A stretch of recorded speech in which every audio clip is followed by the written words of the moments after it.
Okay, so here we have our Voro Motors Roadrunner sit-down scooter. I'm gonna call it a sit-down scooter because calling it a bike without pedals, yeah, sit-down scooter just makes more sense. But I'm gonna be going over the good and the bad. And there's a bit of bad, unfortunately. I was super excited for this thing, but there's a couple of things that I really kind of maybe a little upset. So even though this did not come with a manual, I got this like 4 days ago and they just put up the manual yesterday. So, but even without a manual, it was easy to put together, pretty straightforward. But my headlamp was shattered right out of the box. So yeah, shattered right out of the box. That's pretty nice. And then on my first ride, it rained a little bit, and then I figured out that the front fender is completely useless. So as I was riding, my entire shirt became soaking wet, my pants looked like I pissed myself, and a little bit of water was getting on my face, but mostly just my crotch and my shirt. And I wasn't riding in the rain. It had rained that day, so the trails, I'm talking about bike path, was just a little bit wet here and there, but man, that water was just flinging straight up me. The water, it goes straight past the fender and it flings up through the bars right onto my crotch. And what doesn't go onto my crotch goes onto the controller, which is not sealed underneath of here with all these holes in it. Yeah, water just sprays right onto your controller and then it trickles down the battery, and yeah, everything was wet and muddy because that front fender needs to be a couple of inches longer. And then we got the seat, which it looks nice. I mean, you can see when I'm pushing on it with my thumb, it is soft. It does feel good with your hand, but you ride about 10 miles on this, your butt will be hurting. You ride 20 miles on this, your butt will be killing you. Say, why would your butt be killing you so bad? Doesn't it have suspension in the front? Yeah, sure. It looks like it has suspension. So let's talk about the suspension. So in the promotional videos, you can see people pushing down on the Roadrunner, and this would depress.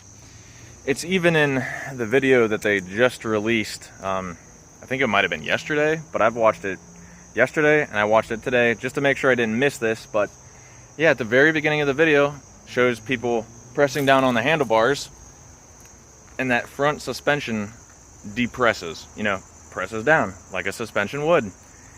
That is not how it is in real life at all. This suspension is hard as a rock. It doesn't move at all. And I'm 185, 190 pounds, and I was, you know, confused because in the videos, you know, they're pushing down on it and it moves. I was on a group ride yesterday. A couple people had bicycles, you know, electric bikes. There were several people there with EUCs, a lot of one-wheelers. And we're all, maybe like 13 of us, trying to figure out what the hell is wrong with this suspension. You know, we had multiple people putting their entire body weight down on this, and that does not move at all. So what the hell? I mean, it's literally hard as a rock, and then there's no suspension in the back. And then you get this little tiny padded seat. That's it. So this is completely useless off-road.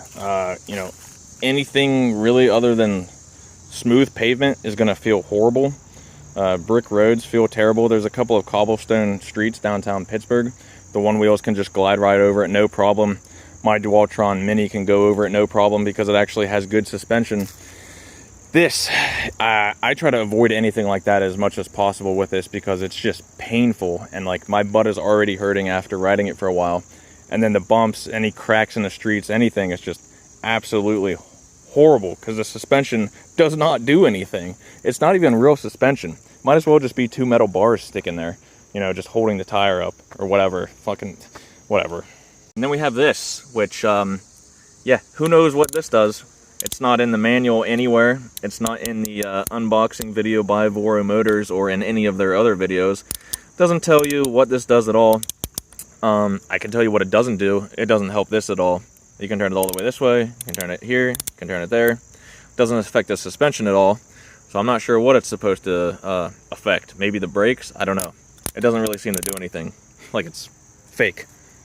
So I didn't just straight, you know, go to making a video to shit talk Voro Motors and their new Roadrunner. I actually really like this thing. I just wish that, you know, the suspension worked at all. Like, it's terrible.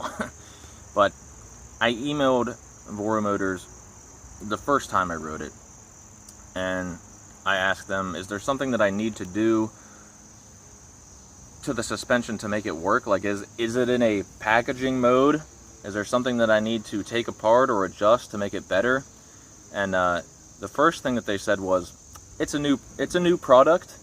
We have to ask our technicians about it. And then I didn't hear anything back for a day, so I emailed them back, and they said, the suspension is not adjustable.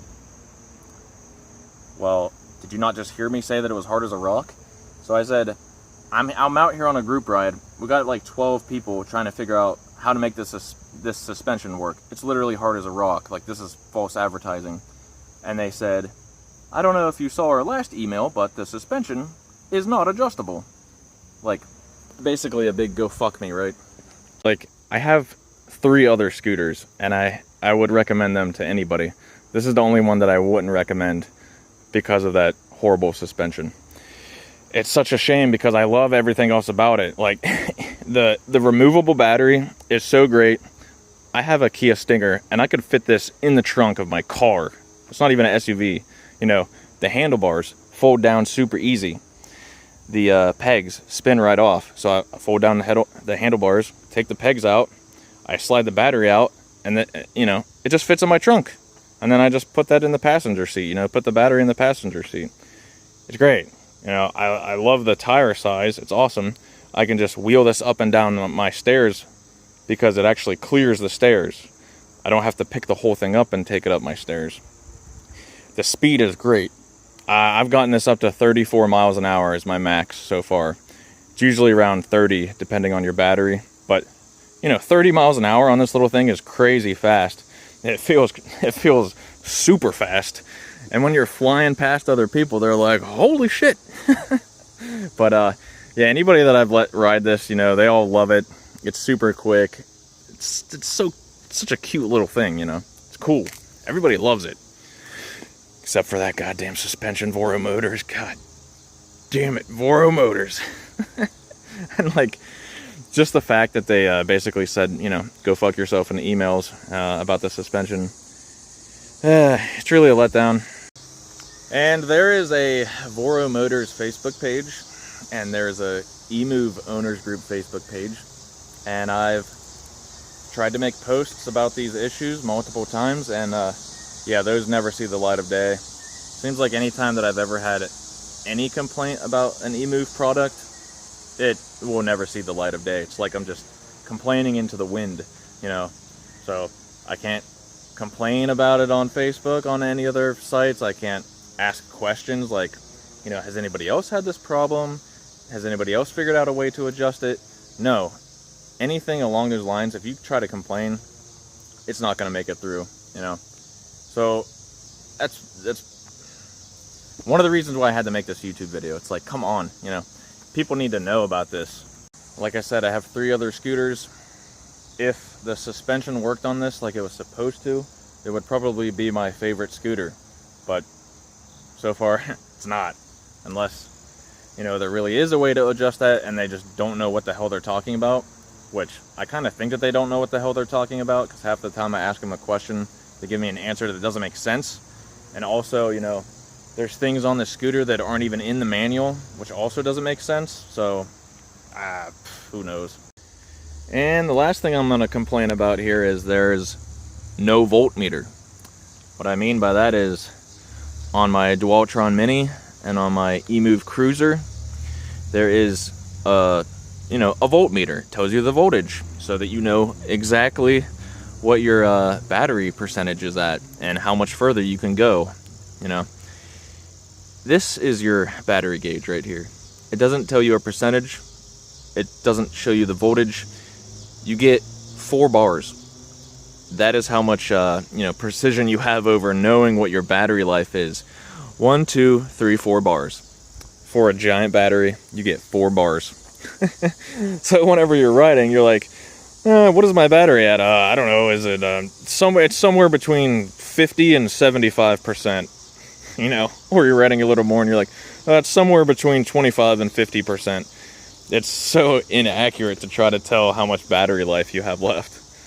Well, that's pretty much the end of this. I think I've bitched enough about this Roadrunner, but it's just it's like I don't want to talk bad about it. Like, it's super fun to ride. Like, it's such a little nice portable sit-down scooter. It's like, it's exactly what I wanted, which is why I pre-ordered it like 7 months ago. Super fun, super fast, portable, battery removed, you know, big tires. It's awesome. But there's issues, and I hope that they improve on them. I'm sure that they will. I guess I just should have waited, because, man, yeah, things need to be improved. But, yep, alrighty. I hope you like this crispy 720p video, because I'm not going to be paying for a video editing software.